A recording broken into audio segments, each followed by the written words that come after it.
For Paolo and Kim, if audiences think they already know the plot, how will the alibi in Free TV surprise them? And if you could give one warning to viewers before watching the alibi, what would it be? So let's begin with the first question.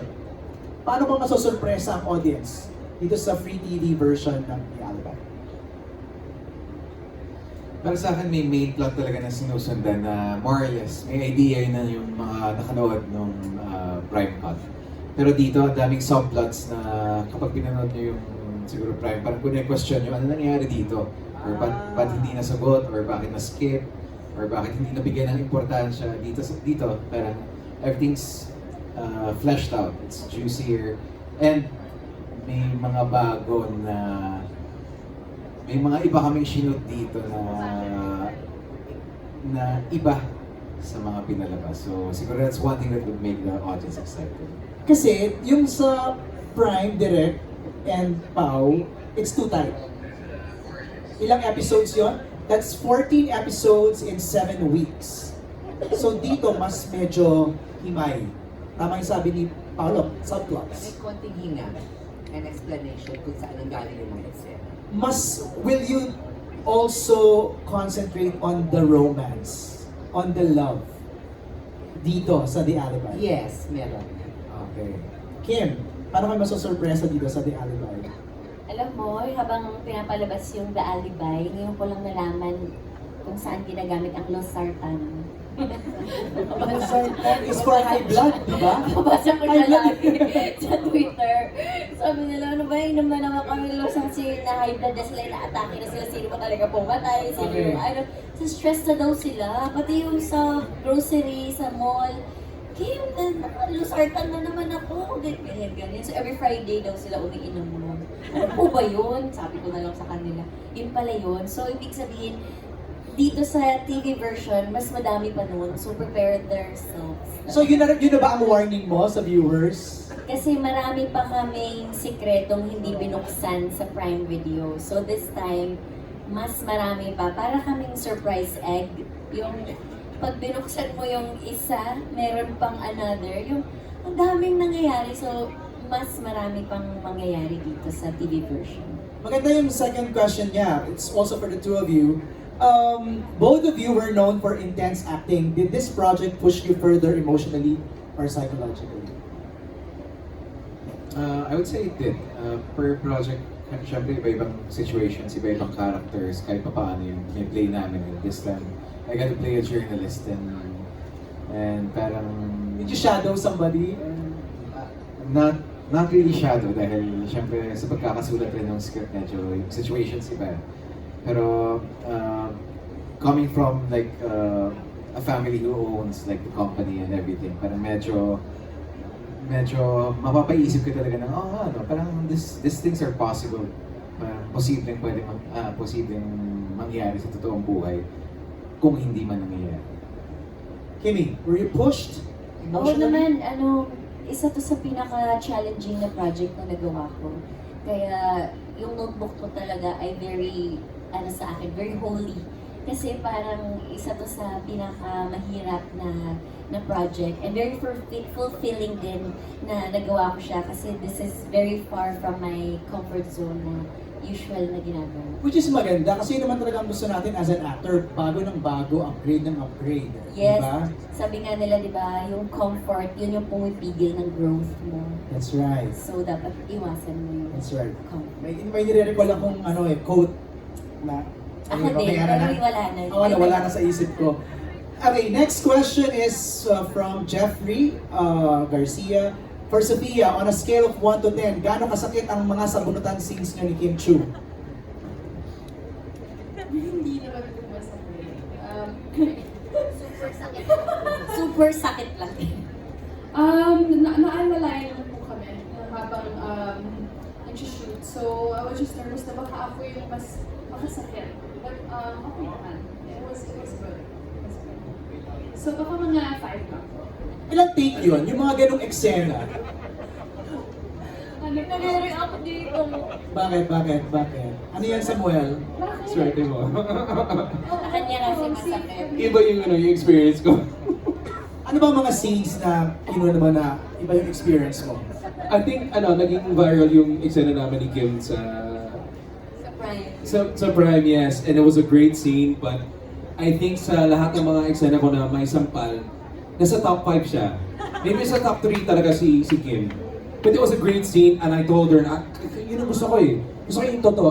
Paano? Can you Totoo demo? yung sampal, gusto ko yung totoo kasi nandun ang eksena, gusto ko yung totoong, ang lakas ng sampal, gusto ko yung totoo. Ayaw ko na yung peke. Oh, yes. How did you react to that nung sinabi niya na... Uy, may backstory kasi yun. Okay, go. Kwento. Sa backstory din, what? Kwento. Dun sa pinto. Yung sa pinto. Go, Kimi. Di ba ano kasi yun? I'm so sorry again. Dun So, sa eksena na, nagkasakitan kami ni Sam talaga ng severe. syempre hindi ko naman sinadya. It was a scene na parang pinapalabas ko siya sa pinto. So na-stuck yung pinto. So tinutulok ko siya sa palabas ng pinto. Na-stuck yung pinto. Pero tinulok ko pa rin siya, natamaan siya sa dun sa likod. Na may, dun sa, yes, ang lakas. So we had to stop taping kasi it was super sakit sa kanya. Okay. And it was right where the lapel was on her back also. So diretso na sa Okay. It was on her tailbone. Yeah, on your tailbone. Yes, on her So, tailbone. It was lagi na- super sakit. So lagi ka nakakasakit ng hindi mo sinasadya. Ala, super. Uy! Ala, super naman talaga. Anyways, Ala, super naman talaga ni Paolo Abilino let's talaga. go back to our kwento. Yes, so that's what happened. And then you... Ayaw na si Sam And then you... Kaya mas may solo interview ka naman. Pero naman ang sure. But anyways, so the scene after that was yung sampalan na So, gumante. I don't think sinadya. I really wanted that. Pero nagulat ako sa sobrang lakas ng sampal niya. Kaliwa kanan. I think both. I don't know. Kasi may backstory kasi ka. Malakas talaga eh. But it was a good scene. It came out nice.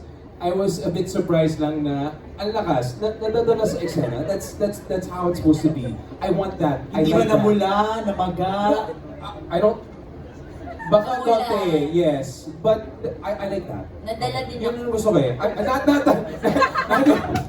Not in real life naman eh. But I want to feel like I'm in the scene. Yun ang gusto ko. Okay. Ayaw ko yung peke na nasampal. Gusto kong totohanan, yung totoong sampal. Yung nasasaktan ka. No, not exactly. But I want to feel like I'm in the scene. Okay. That's it. Okay.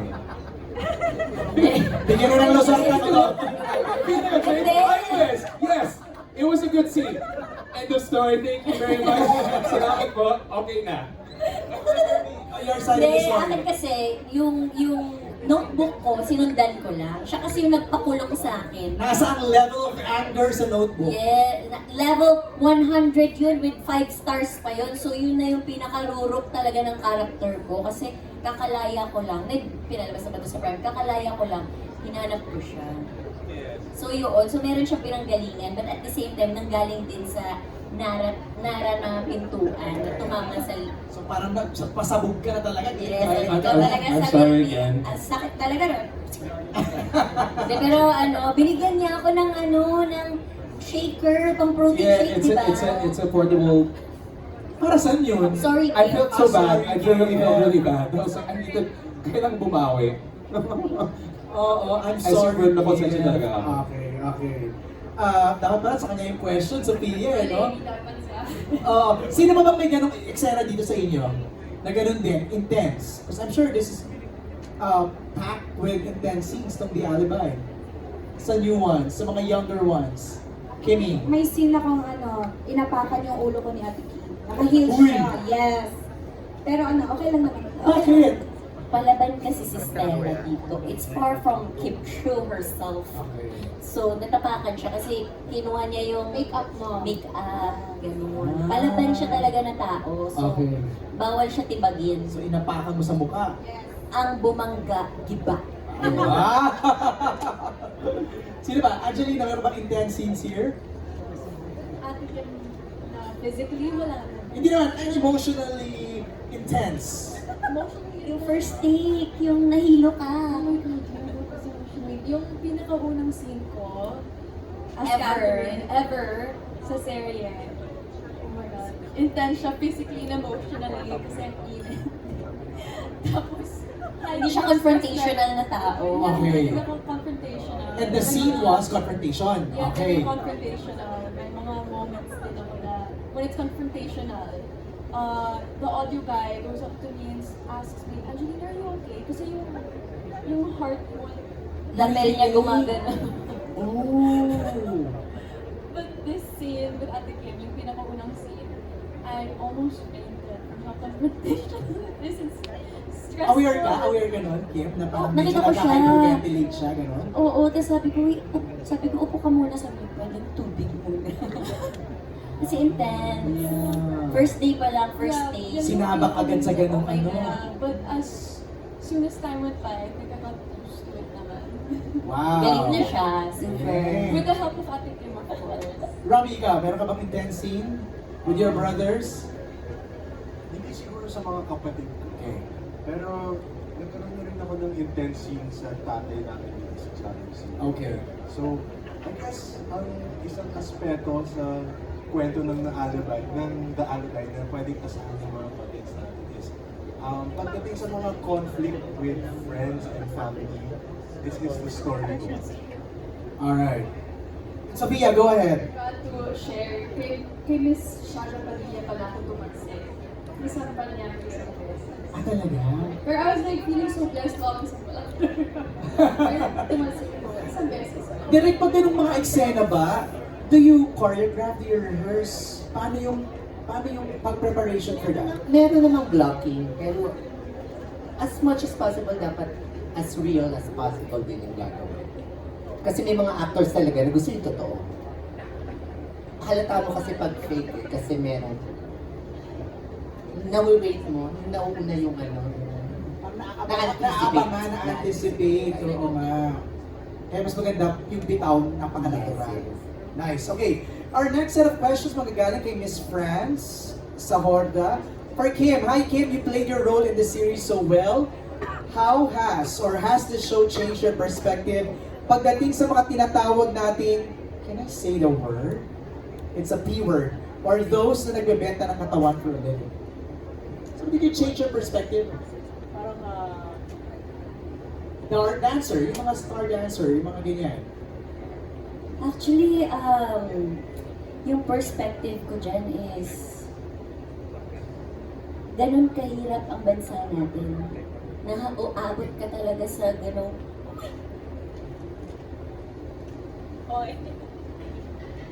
naaabot ka sa ganung punto para makahanap ng trabaho. Kasi hindi lahat, education mahirap sa bansang Pilipinas. Hindi lahat nakakapagtapos ng pag-aaral. Yung trabaho, para makakuha ka ng marangal na trabaho, kailangan at least high school graduate ka. So, ganun kahirap yung bansa natin, which mirrors na may mga babae na yun yung trabaho na lang nila. Kasi hindi naman sila nakapag-aral dahil sa sobrang baba ng ekonomiya, ganyan. In order for you to live and to feed your family, in order for you to eat kahit once sa isang araw, aabot ka talaga sa punto ng ganun. But sana, habang ginagawa ko siya, sana katulad ni Stella, nagbago siya na hindi naman siya laging ganun.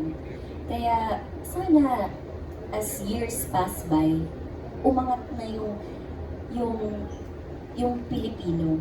Hindi lang sila, kundi lahat tayo. Para wala nang ganun. So, pag sinasabi mo, Kim, is parang your character mirrors yung mga pinagdaanan ng ilang Pilipino sa atin na parang they're pushed against the wall to Yes. do these things. Kasi nga, hirap sa buhay. Yes, ganun talaga. Dalawang side naman ng mga Pilipino eh.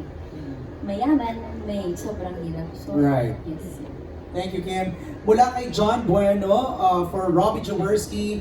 Is this your first series? Can you tell us your experience working with Kim Pao, and do you feel more confident now on camera, or do you still get nervous or jitters? Yes, this is my first teleserye or experience as an actor. Ang experience ko naman working with Kuya Pao and Ate Kim is very friendly, very fun.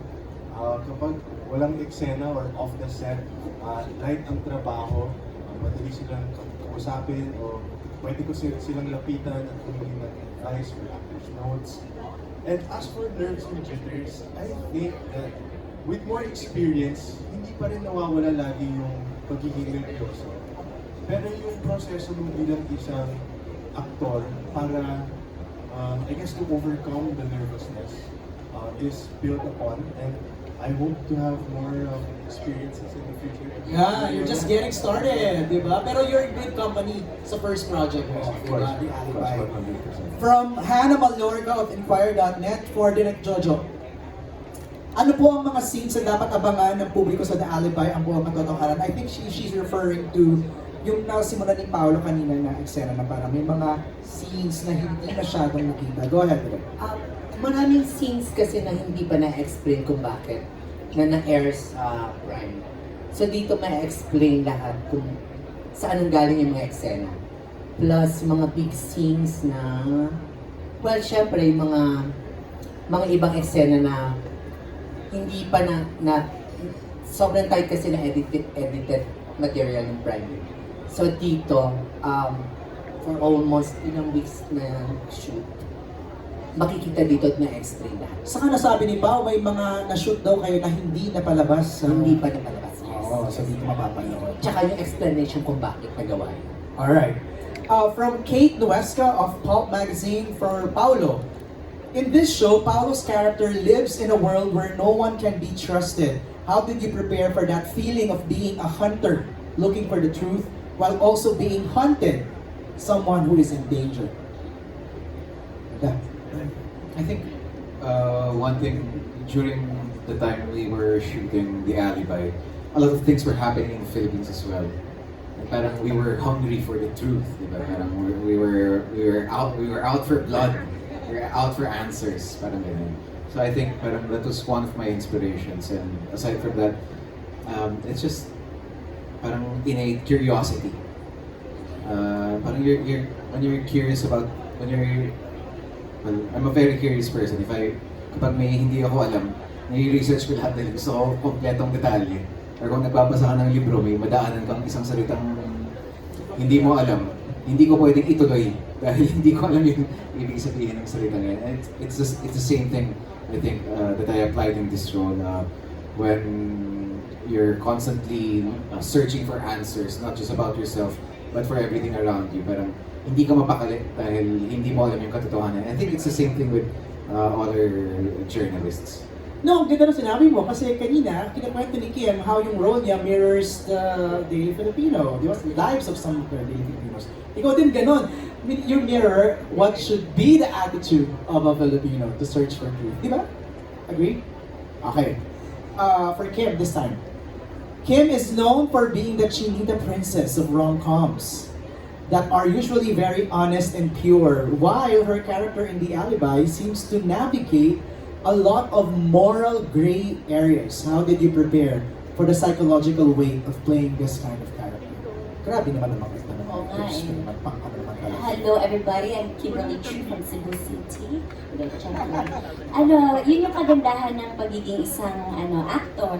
Kasi naiikutan namin yung iba't ibang mundo ng lahat ng tao. So, masaya din na mag-tackle ng mga ganong roles. Kasi, ayun nga, for growth, for hindi ka lang naka-remain sa comfort zone mo. Pero pag binigyan ka ba na kunwari yung kay Stella, parang do you like look for pegs? Sino maganda dito? O nanonood talaga ako ng mga films, or Oo.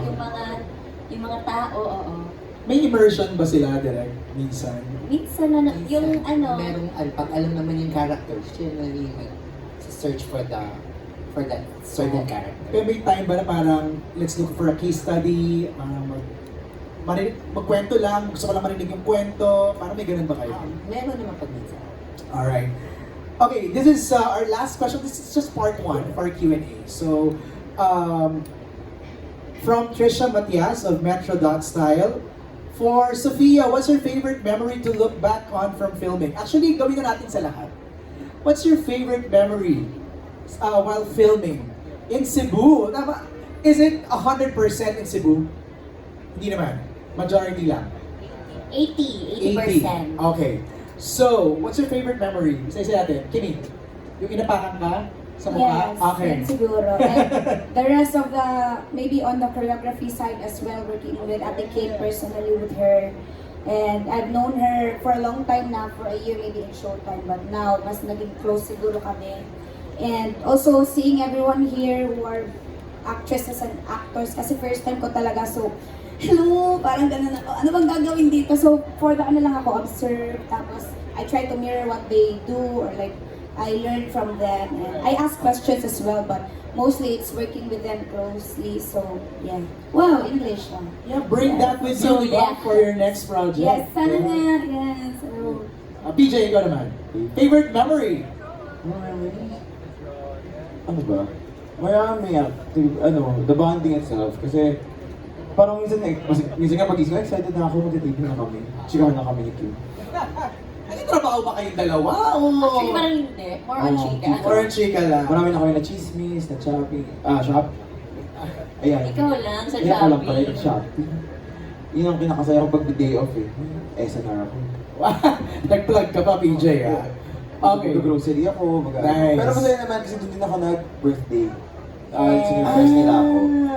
Nakala ko sa papagalitan ako. Sabi ko, parang okay naman yung eksena. Ano ang ginawa? Parang tinatalakan ako ng Direk Jojo. Is a prank. Is a prank pala. Yung pala may cake Happy sila yun. birthday. Happy birthday, PJ. That's a good memory. Yes. Diba, Angelina, ikaw, aside from the sa first taping day mo na Well, as my first series, I think yung entire experience has been very memorable. Maybe yung my favorite taping day or taping days, my favorite moments would be when we filmed sa Temple of Thea. I feel like I really love that location and the scene and the part of the story as well. Just filming everything there. yeah. Thanks, Angelina. Robbie, favorite memory? Siguro dalawa yung favorite memories ko, or two memories or experiences na I know I will never forget. Yung isa siguro, I'm sure naalala niyo naman lahat kung andun kayo noong lockdown na yun, pero lumindol habang nagtitaping Oh, kami. yes! Yeah, so that was a little scary, but it was cool that we were all together, I guess. And thankfully lahat kami we were safe. Right. No one in the cast or sa prod team. Wala naman sa amin nasaktan. Right. And then, I guess the second thing would be, as binanggit nga ni Angelina, it's our first experience. Core memory to eh, But di ba? I guess what I will never forget and take home is how there's a true and major passion for storytelling. That not just Dreamscapes or Star Magic had, but each and every member of prod, cameraman, APs, assistant directors, to the cast. I think that that congregation of people coming together for one goal, I saw a lot of beauty in it. I'll never forget that for sure. That's a good memory, di ba? Tao, ikaw naman, your favorite memory filming The Alibi? Connected to sa sinabi ni Rob kasi yeah, it was a very unfortunate event in Lumindol, but nagkaroon kasi kami ng town hall meeting after that. So, nung nagsama-sama kami sa isang lugar, we were able to catch up. Kasi parang bihira kami nagkakasama lahat. Totoo? Yeah, kasi may Unit 1, Unit 2. Okay, yes. So, usually kasama ko si Pao kasi nandun kami sa corporate, nandun kami sa mundo ni Pao, and iba yung mundo ni Kim. So, nung nagkaroon kami ng time na mag-catch up kung ano nangyayari sa lock-in namin. So, I think that was really, something. It got us closer because all the directors were there, then everyone actually, lahat ng production staff. So, I think that's one memory that happened nung lock-in namin sa Cebu. That was very special. And, yeah, I hope working with Kim Pao, it's really nice. It's really nice, and I can't wait. I know I'll be working with them again. So yeah, even with the rest of that cast, it's really good. All right, thanks, Tao. Raph, Yeah, well, aside from Lumindol, and aside from finally, after all these years, finally sharing a frame on TV with Sam Milby. Kasi napagkakamalan ako lagi na ikaw ba si Sam Milby? Minsan no. Ganun eh. So finally, nagsama kami ni Sam sa television para malaman ng tao na magkaiba kaming tao. How do you react? How do you react? Pag sinasabi Wala, I told Sam, finally bro, after all these years, we've been talking naman off screen and everything. We've been chilling out sa ASAP, and then finally ngayon, we're finally throwing lines to each other sa isang teleserye. I'm so touched, bro. Thank you. So, yeah, but this is not about you, bro. It's about the next point. Aside from that. Sorry. But thank you lang. Yeah, Thank so you lang. super awesome experience. And yung pinaka-main memorable talaga, aside yung kasam, is yung countless times na, ano yun? Pinapatukan ako ni John Arcilla sa mga eksena. Oh. Hindi siya masyado pinalabas sa Prime, pero Dito. sa Free TV, I'm sure makikita niyo yung chemistry nung mag-ama na yan na nakakabaliw. Okay. Seriously, as an actor, kasi I love my dad. I grew up very disciplined because of him. And then seeing sort of flashbacks sa kung paano ako pinalaki ng tatay ko was very, I would say memorable, but the real word is traumatizing. We'll watch out for that. We'll watch out for that. Sophia, ikaw naman. Aside from, I always feel excited to go to work. Kasi ang babait ng mga kasama ko at mga artista na kasama ko. Siguro yung pinaka-favorite ko